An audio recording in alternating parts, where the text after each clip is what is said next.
अमृत स्नान उनकी ओर से यहां पर किया गया है। तो नागा साधु इस वक्त अमृत स्नान यहां पर कर रहे हैं। देखिए, मौनी अमावस्या का जो तप है वो नागा साधुओं से ही जुड़ा हुआ है। मौनी यानी कि मौन, और ये जो मौन है ये संकेत है एक तरीके से जो नागा साधु हैं उनकी तप और तपस्या का, क्योंकि सदियों तक, सालों तक लगातार मौन रहकर ही वो अपनी तपस्या करते हैं। और इसी का एक बहुत बड़ा प्रतीक है मौनी अमावस्या का ये पवित्र स्नान। और इसी वजह से जो तमाम साधु संत और अखाड़ों के भी हैं वो भी इनको देखने के लिए पहुंचते हैं, श्रद्धालु देखने के लिए पहुंचते हैं। लेकिन इस बार क्योंकि संख्या बल बहुत ज्यादा है, श्रद्धालु वहां पर बहुत बड़ी तादाद में पहुंचे हुए हैं और इसीलिए भीड़ को व्यवस्थित रखने के लिए नागा साधु अकेले ही चले आ रहे हैं, बिना किसी उद्घोष के साथ शांतिपूर्वक वो अखाड़ों से अपने निकलकर अब देखिए धीरे धीरे संगम की ओर आगे बढ़ रहे हैं और अब उनकी ओर से यहां पर डुबकी लगाई जाएगी।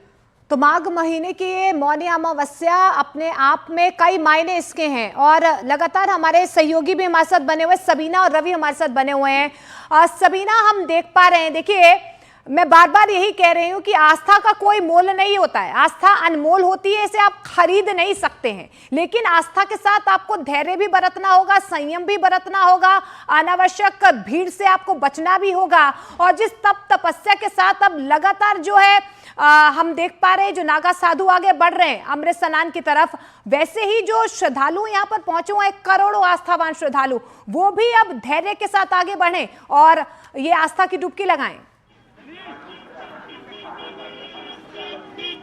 जी मोनिका, देखिए जिन नागा साधुओं का जिक्र हम यहाँ पर कर रहे हैं, आज उन्होंने अपने धैर्य का परिचय दिया है। ये वही नागा साधु है जिनका जब जिक्र किया जाता है तो हर किसी की आंखों के सामने एक कठोर हटी छवि आती है। लेकिन आज नागा साधुओं ने एक बार फिर से बता दिया, एक बार फिर से नागा साधुओं ने अपने संयम को, अपने दया भाव को यहाँ पर सामने रखा है, अपने प्रेम भाव को यहाँ पर सामने रखा है। चाहते तो उसी शानो शौकत के साथ नागा साधुओं की वो बारात निकलती जिसे शिव की बारात कहा जाता है। लेकिन जो दुखद घटना यहाँ पर घटी, जिस पर प्रशासन ने वक्त रहते काबू भी पाया, नागा साधुओं का, अखाड़ों का ये फैसला ये बताता है कि ये वही नागा साधु हैं जिनके कहा जाता है कि एक हृदय के दो पक्ष है, एक बेहद कठोर फैसले लेने वाला, तो दूसरा परिस्थिति के हिसाब से इनका हृदय कहा जाता है बिल्कुल बालक जैसा होता है। यही वजह है कि भगदड़ में जो कुछ भी सामने आया, जो भी जख्मी हुआ, उसे लेकर नागा साधु भी आहत हुए और उसी चलते उन्होंने ये उद्घोष किया, ये घोषणा की कि वो उत्साह के साथ नहीं बल्कि क्योंकि एक प्रक्रिया का बेहद अहम हिस्सा है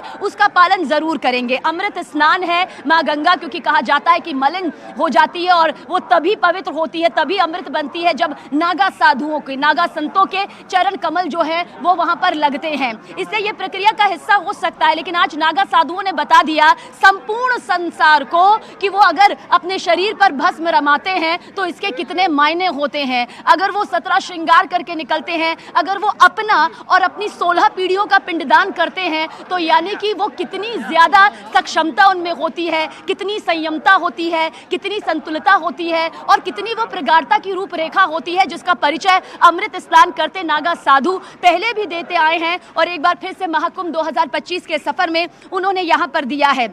देखिए, क्योंकि हम नागा साधुओं का जिक्र, उनकी तपस्या का जिक्र इसलिए करते हैं क्योंकि आज जितने भी श्रद्धालु यहाँ पर पहुंचे हुए हैं, क्योंकि डिजिटल दौर है, ऐसे में नागा साधुओं के बारे में जानने को लेकर जो दिलचस्पी यहाँ पर श्रद्धालुओं के सामने आई है वो पिछले कई सालों से बहुत ज्यादा है। यहाँ लोग नागा साधुओं की मंत्र साधना को देखना चाहते हैं, क्योंकि नागा साधु मंत्र साधना करते हैं, अघोरी तंत्र साधना करते हैं। महिला नागा साधुओं की उस तपस्या को वो अंदर से काफी करीब से यहाँ पर महसूस करने के लिए मौजूद थे। ऐसे में नागा साधुओं का जो ये फैसला सामने आया वो सराहनीय रहा और श्रद्धालुओं ने, कई श्रद्धालुओं से हमारी बातचीत हुई, उन्होंने कहा कि यूं ही कहा जाता है कि नागा साधु क्रोधित होते हैं। हमने भी कहा कि नागा साधुओं का क्रोध अपनी जगह है, लेकिन वही हृदय जिसमें बालक छिपा हुआ है उसमें कहा जाता है कि ये बेहद कोमल हृदय वाले होते हैं। ये शस्त्र और शास्त्रों में इसलिए ऐसे ही पारंगत नहीं होते, ये वक्त आने पर सनातन धर्म की रक्षा के लिए शस्त्र भी उठाते हैं और शास्त्र भी उठाते हैं। तभी कहते हैं ना, जो शास्त्र से न माने हम शस्त्र से मनवाएंगे।